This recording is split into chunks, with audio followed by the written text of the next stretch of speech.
J'espère que mes amis qui nous regardent sont bien prêts. Hein, parce que là, il va se passer quelque chose. Je vais lancer Sébastien sur Hakimi. Ah, oui. Sébastien, qu'as-tu à nous dire sur la prestation de Achraf Hakimi? Attention.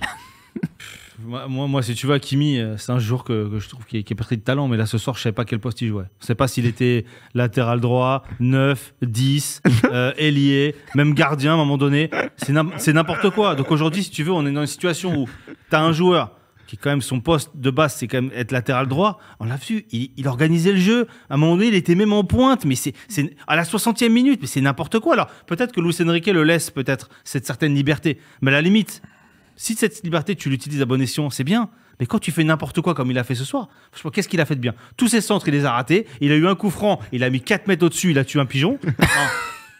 Sérieusement. Donc là, on parle d'un gars qui est quand même coté, qui est l'un des meilleurs latérales droits du monde, mais tu l'utilises pas à son bon poste. Et donc défensivement, il était jamais là, donc c'était compliqué. Heureusement qu'offensivement, il n'y avait rien, mais il s'est fait enrhumer 5-6 fois par Brian Ril, qui lui a mis une misère absolue. Donc défensivement, il n'était pas bon. Offensivement, il n'était pas bon. Et mec, à ce moment-là, change de poste et devient vraiment...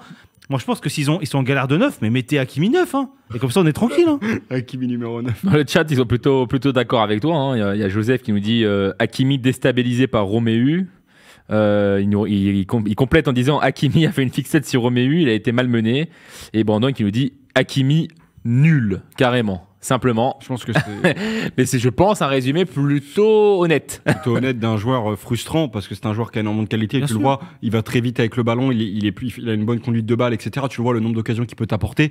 Mais en fait, ce dernier geste où il a failli tout le temps, en fait, aujourd'hui, c'est son problème du jour. C'est ce dernier geste, un peu régler la mire, il n'a pas réussi à le faire. Et c'était un peu catastrophique, entre guillemets.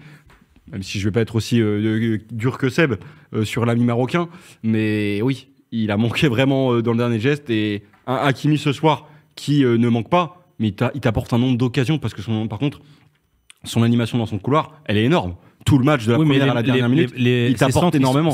Oui, parce que je te dis, comme tu dis, le dernier geste n'est pas forcément le bon ce soir. Comme le coup franc, on sait qu'il a une superbe patte sur coup franc. Il avait marqué avec le Maroc durant un très beau coup franc à la CAN il y a 2 ans, à l'ancienne CAN. Il y a eu ce but contre l'OM lors du classique plutôt. Bref, il nous a montré qu'il avait une belle patte sur coup franc. Là, il avait un très beau coup franc. Il l'a pas mis. Il l'a mis 4 mètres au-dessus, comme dit Seb. Bref, il y avait vraiment ce manque dans le dernier geste d'Hakimi, même dans des frappes un peu plus. Forcément, cette action, tout simplement. Arrêté par Gazaniga. Gazaniga, où pour moi, avant d'être un arrêt, c'est un loupé. Parce que quand tu es aussi proche de la cage, tu dois la mettre au fond des filets. Mais c'est ce que je te dis, au bout d'un moment, tu sais plus quel poste il joue, mais même lui, il sait pas en fait. C'est ça le vrai problème. Après, c'est une projection. Je pense pas que c'est vraiment. S'il faudrait revoir l'action sur une palette, mais c'est plus une projection d'Hakimi et il en fait beaucoup sous Luis Enrique avec ce rôle un peu où il peut s'intercaler dans le milieu de terrain. Sauf que quand ça amène rien de bon, à quoi ça sert de s'évertuer à faire ça? Et surtout que tu as quand même une équipe à Paris où tu as des individualités qui sont capables de faire tout ce qu'il a proposé ce soir. Ah oui, donc pourquoi il se substitue aux autres? Ah oui, je suis d'accord. Parce que du coup, il prend trop de place. Et tu le vois bien, regarde, comme on parlait tout à l'heure d'animation à droite. Parce que tout le jeu s'est passé à droite. Mais finalement, du coup, tu peux plus faire jouer à gauche.